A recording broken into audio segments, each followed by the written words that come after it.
Doctor Baburam Bhattarai पढे लेखेका विद्वान भन्नुहुन्छ आफूलाई। यो देशको प्रधानमन्त्री बनिसक्नुभयो। 17,000 नेपाली जनताको रगतको पोखरीमा उभिएर तपाईं यो देशको प्रधानमन्त्री बन्नुभएको हो। त्यही 17,000 नेपाली जनताको रगतले तपाईलाई यो देशको नेता, सम्मानित नेता बनाएको छ।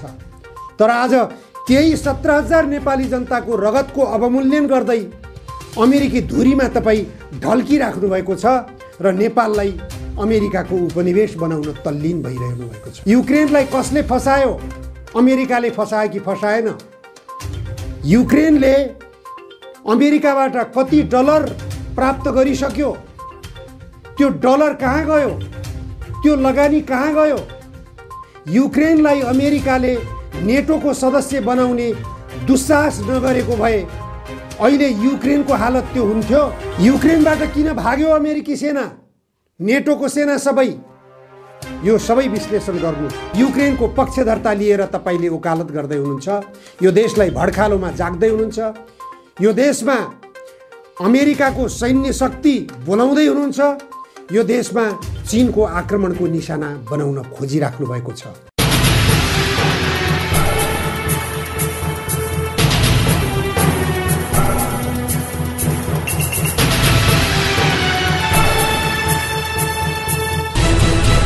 नमस्कार, जनधारणा खबरको युट्युब च्यानलमा यहाँहरूलाई स्वागत छ। एमसीसी सम्झौता दिन प्रतिदिन नेपालको निम्ति निकै पेचिलो बन्दै गइरहेको छ। सत्ता गठबन्धन दलका नेताहरू एमसीसीलाई ग्रहण नगर्ने हो भने अमेरिकाको पेलानमा परिन्छ। अमेरिकाले दण्डित गर्छ। अमेरिकाले अन्य सहयोगी दाता राष्ट्रहरूलाई समेत आह्वान गरेर नेपालले प्राप्त गर्दै आएको अनुदान रोकिदिन्छ भन्ने त्रास पैदा गरिरहेका छन्। नेताहरूमा विकसित भएको यो त्रासका बीच पूर्व मुख्य सचिव लीलामणि पौडेलले अत्यन्त मार्मिक सन्देश प्रवाह गर्नुभएको छ। सुनौं सर्वप्रथम पूर्व मुख्य सचिव लीलामणि पौडेलका अभिव्यक्ति। अब अर्थ मन्त्रालयको सचिव नेपाल सरकारले सरुवा गर्दैन। यो एमसीसी भयो भने, सम्झौता भयो भने त्यो एमसीसीले स्वीकृति दिएको मान्छे मात्रै अर्थ मन्त्रालयको सचिव हुन्छ। म सार्वभौम मुलुकको एउटा नागरिकको हिसाबले मलाई त्यस्तो कुरा स्वीकार्य छैन र तपाईलाई पनि स्वीकार्य छैन। कसैले यो उग्र राष्ट्रवादी भनेका छन्। उग्र राष्ट्रवादी होइन। अघि उहाँले राष्ट्रवादी हुनलाई गर्व गर्नुस् भन्नुभयो सूर्यराजीले। म देशभक्त भन्छु। हामी देशभक्त हौं। देशभक्त हुनको लागि लाज मान्नु पर्दैन, लुक्नु पनि पर्दैन कसैका। हामी शिर ठाडो पारेर भन्छौं। बरु यो सम्झौताको वकालत गर्नेहरू एमसीसी को पैसा खाएर वकालत गर्नु भएको छ। तपाईहरुको शिर झुक्नु पर्ने। एमसीसी ले पैसा बाँडेको छ। बाँडेको कागज सार्वजनिक भएको छ।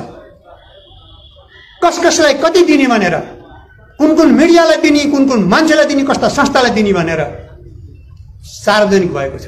सार्वजनिक भएपछि हतार उहाँहरूले यो हाम्रो होइन, यो नक्कली आयो भनेर खण्डन गर्नुभयो। मलाई लाज लाग्छ सुन्दाखेरि पनि। हामीले नेपालको राष्ट्रको हितको कुरा गरिरहेका छौं। हामी कसैको विदेशीको ओक्साटमा लाग्छौं। मेरो राष्ट्रलाई जोगाइदेऊ कृपया भनेर विश्वको सर्वशक्ति सम्पन्न राष्ट्रलाई भनिरहेका छौं। हामीलाई शक्तिशाली सर्वशक्ति राष्ट्रसँग दुश्मनी मोल्नु इच्छा छ र? लीलामणि पौडेलको यो भनाइलाई व्यङ्ग्य गर्दै अथवा यसमा गम्भीरता व्यक्त गर्दै पूर्व प्रधानमन्त्री समेत भइसकेका डाक्टर बाबुराम भट्टराई, जसले देशमा 10 वर्षसम्म जारी गरिएको सशस्त्र युद्धको नेतृत्व समेत गर्नुभएको थियो र 17,000 नेपाली जनतालाई मृत्युको निम्ति लामबद्ध गराउनु भएको थियो, उहाँले आफ्नो ट्विटर अकाउन्टमा ट्विट गर्नुभएको छ। उहाँले के भन्नुभएको छ सुनौं। लीलामणि पौडेललाई संकेत गर्दै उहाँले भन्नुहुन्छ, जिम्मेवार मान्छेले भ्रमको आगोमा सत्यको पानी हाल्ने कि भ्रमको घिउ थप्ने? बाबुराम भट्टराईले लीलामणि पौडेलको यो अभिव्यक्तिलाई सत्यको पानी हाल्ने कि भ्रमको घिउ थप्ने, भ्रमको घिउ थपिरहेको आरोप लगाउनु भएको छ। उहाँ अगाडि भन्नुहुन्छ, एउटा देशभक्तले सामरिक भूमरीमा फस्दै गएको देशलाई प्रतिस्पर्धी शक्तिहरू बीचमा गतिशील सन्तुलन कायम राखेर देशको स्वाधीनताको रक्षा गर्ने कि एउटा सामरिक धुरीमा ढल्केर द्वन्द्वको भुमरीलाई मलजल गर्ने, सबै गम्भीर बनाऊ। डाक्टर बाबुराम भट्टराईको यो ट्विट र बजारमा यदाकदा सुन्न, पढ्न र देख्न पाइने डाक्टर बाबुराम भट्टराईका अत्यन्त अमेरिका परस्त र अत्यन्त भारत परस्त चिन्तनहरूबाट पनि हामी बुझ्न सक्दछौँ यो देशमा कसले विचलन पैदा गर्न खोजिरहेको छ। उहाँ स्वयंले भन्नुभएका शब्दहरू आफ्नो हकमा उहाँले विश्लेषण गर्न जरुरी छ। एउटा सामरिक धुरीमा ढल्केर द्वन्द्वको भुमरीलाई मलजल गर्ने काम कसले गरिरहेको छ? अमेरिकी धुरीमा र भारतीय धुरीमा को ढल्किरहेको छ? अहिले नेपाल असंलग्न राष्ट्रहरूको सदस्य मुलुक हो। यो मुलुकलाई अमेरिकी धुरीमा ढल्काएर जाने कि नजाने मुख्य प्रश्न यो हो। डाक्टर बाबुराम भट्टराईको चिन्तन, बाबुराम भट्टराईको अभिव्यक्ति, बाबुराम भट्टराईका ट्विटहरू पढ्दाखेरि लाग्छ उहाँ अमेरिकाबाट सञ्चालित नेपाललाई एउटा भुमरीमा फसाउन तल्लीन भएको एकजना व्यक्ति हुनुहुन्छ। उहाँ नेपालको नेता हुनुहुन्न। उहाँले युक्रेनको सन्दर्भ जोड्नु भएको छ। युक्रेनलाई कसले फसायो?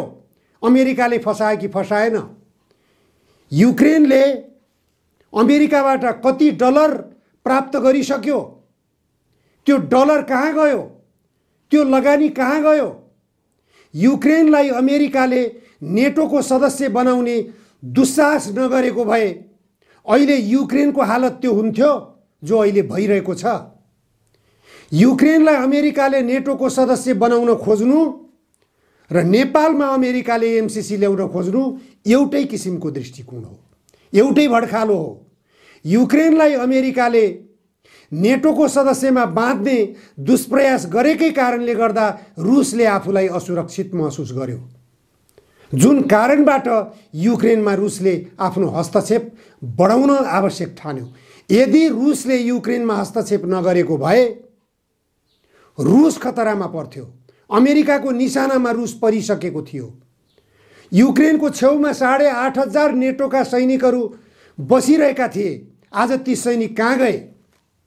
युक्रेनलाई उक्साउने काममा अमेरिकीहरू अथवा नेटो सैनिकहरू, नेटोमा बाँधिएका राष्ट्रहरूको कस्तो खालको भूमिका रह्यो?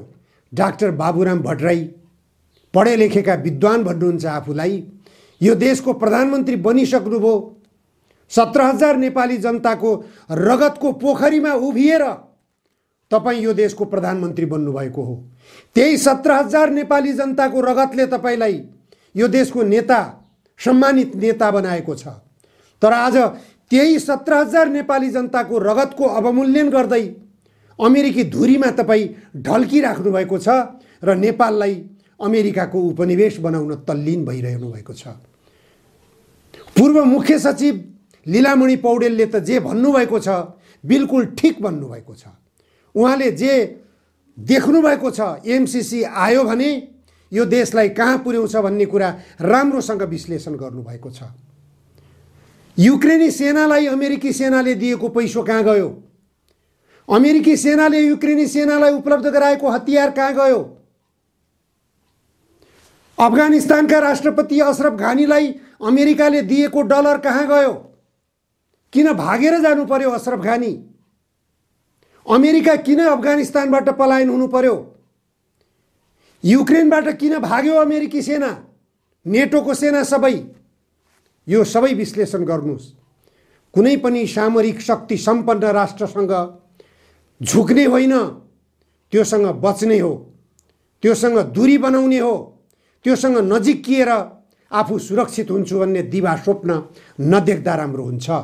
यदि अमेरिकी धुरीमा तपाईँ ढल्केर जान खोज्नुभयो, यदि नेपालको जल सम्पदामा भारतको स्वामित्व कायम गराउने दुष्प्रयास तपाईँले गर्नुभयो भने छिमेकी देश चीन चुप लागेर बस्ने छैन। नेपालमा अमेरिकी सेना आउनु भनेको, नेपाल अमेरिकाको उपनिवेश बन्नु भनेको चीनको निम्ति ठुलो खतरा हुनेछ। त्यो बेला चीनले नेपाललाई त्यही गराउनेछ युक्रेनलाई आज रुसले जे गराइरहेको छ यसतर्फ ख्याल गर्नुहोस्। चीनले आफ्नो सुरक्षाको निम्ति जुनसुकै कदम पनि चाल्न सक्छ। त्यो बेला नेपाली जनता मर्लान् भनेर चीन डराउनु पर्ने अवस्था छैन। आज चीनले ताइवानमा के गरिरहेको छ हेर्नु भएको छ। ताइवानलाई पनि अमेरिकाले उक्साइरहेको छ। अहिले युक्रेनको मामलामा युक्रेनको पक्षधरता लिएर ताइवान बोल्नुपर्ने के आवश्यकता थियो? त्यही गर्दै हुनुहुन्छ तपाईले। अहिले युक्रेनको पक्षधरता लिएर तपाईले वकालत गर्दै हुनुहुन्छ। यो देशलाई भड्कालोमा जाग्दै हुनुहुन्छ। यो देशमा अमेरिकाको सैन्य शक्ति बोलाउँदै हुनुहुन्छ। यो देशमा चीनको आक्रमणको निशाना बनाउन खोजिराख्नु भएको छ। हिमाल पारी चीनले आफ्नो सीमा क्षेत्रमा सेना तैनाती किन गरिरहेको छ यो बुझ्नु भएको छ डाक्टर बाबुराम भट्टराईजी। त्यसकारण आगोमा घिउ हाल्ने काम होइन, आगोमा पेट्रोल खन्याउने काम तपाईँ जस्तो विद्वान मान्छेले गरिरहनु भएको छ। यो सबैको निम्ति लज्जाजनक विषय भइरहेको छ। नेपालको विद्वान प्रधानमन्त्री भनेर चिनिनुभयो, तर सबैभन्दा मूर्खतापूर्ण काम तपाईले गरिराख्नु भएको छ।